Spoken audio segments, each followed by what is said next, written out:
మందకృష్ణను వెంటనే అంబేద్కర్ అవమానపరిచిన మందకృష్ణను వెంటనే అంబేద్కర్ అవమానపరిచిన మందకృష్ణను వెంటనే మనువాది మందకృష్ణను వెంటనే మనువాది మందకృష్ణను వెంటనే మనువాది మందకృష్ణను వెంటనే అంబేద్కర్ అవమానపరిచిన మందకృష్ణను వెంటనే అంబేద్కర్ అవమానపరిచిన మందకృష్ణను వెంటనే అంబేద్కర్ అవమానపరిచిన మందకృష్ణను వెంటనే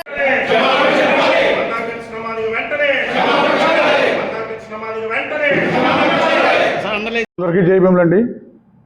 ఇప్పుడు ఈ ప్రెస్ మీట్ ఎందుకు పెట్టవలసి వచ్చిందంటే,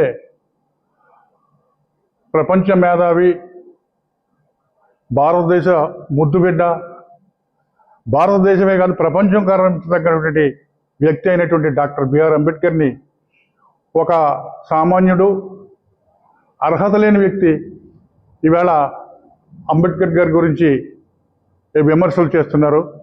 ఇది చాలా దురదృష్టకరమైన విషయం. దీన్ని మేము ముక్తకంఠంతో ఖండిస్తున్నాం.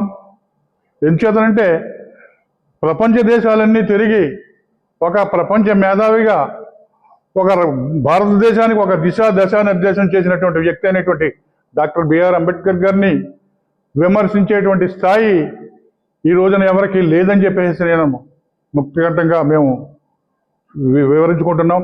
అంచేత దీన్ని నేను ఖండిస్తున్నాను. ఇది ముమ్మాటికి తప్పు. ఇటువంటి వ్యవస్థల్లో ఈ రకమైనటువంటి విమర్శలు చేయడం తప్పు అని చెప్పేసి దానికి బహిరంగంగా ఈ మందకృష్ణ మాదిగ అనేటువంటి వ్యక్తి క్షమాపణ చెప్పాలి. ఈ జాతికి, ఈ దేశానికి కూడా క్షమాపణ చెప్పి అంబేద్కర్ క్షమాపణ చెప్పాలని చెప్పేసి నేను కోరుకుంటున్నా. జై భీమ్. అందరికీ జై భీమ్. నా పేరు పల్లంరాజు, మామిడికుదురు మండల అంబేద్కర్ యువజన సంక్షేమ సంఘ అధ్యక్షుడు.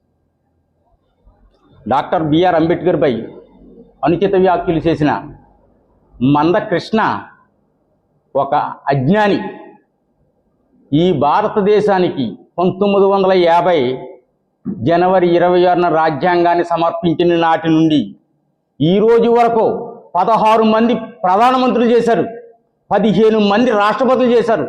ఏ ఒక్కటి కూడా అంబేద్కర్ని చిన్న మాట కూడా విమర్శించడం లేదు. కానీ ఏ డిప్రెషన్ క్లాసులో అయితే అంబేద్కర్ రాజ్యాంగం రాసి వాళ్ళకి హక్కులు కల్పించారో, అదే డిప్రెషన్ క్లాస్ నుంచి వచ్చిన మందకృష్ణ ఆడొక పిచ్చి వ్యాఖ్యలు చేస్తున్నాడు. కాబట్టి మందకృష్ణకి ఒకటే వార్నింగ్, ఒకవేళ నువ్వు మనువాదులతో కలిసి అంబేద్కర్ మీద అనుచిత వ్యాఖ్యలు కనుక చేస్తే పిచ్చి కుక్కని తరివి కొట్టినట్టు కొట్టడం మాత్రం గ్యారంటీ. రేపు 25వ తారీఖున అమలాపురం వస్తుంది, మీటింగ్ పెడుతున్నాను. ఇది అంబేద్కర్ అడ్డా. ఒకవేళ అమలాపురాన్ని ఎంతమంది పోలీసులు అడ్డు వచ్చినా ఏం వచ్చినా నీ తరం కాదు అమలాపురం వచ్చి మీటింగ్ పెట్టడానికి. నువ్వెంత, నీ బ్రతుకెంత? ఒకవేళ అంబేద్కర్ గురించి కనుక నీకు తెలియకపోతే నువ్వు డైరెక్ట్గా వెళ్ళి ప్రొఫెసర్ వినోద్ని అడుగు, కదిరే కృష్ణ గారిని అడుగు, ప్రొఫెసర్ కాసిమిని అడుగు. అంబేద్కర్ జీవిత చరిత్ర ఏంటో చెప్తారు, వాళ్ళ దగ్గర నేర్చుకో. నువ్వు మనువాదుల పక్కన చేరి అంబేద్కర్ని విమర్శించడం ఎంతవరకు న్యాయం? బాబు జగజ్జీవన్ రామ్ ఎప్పుడైనా ఎస్సీ మాలలు ఎప్పుడైనా విమర్శించారా? ఎప్పుడూ లేదు. మాకు అలవాటు లేదు, నీకు వచ్చిందో అలవాటు. నువ్వు ఒక మనువాదు పార్టీ పక్కన చేరావు.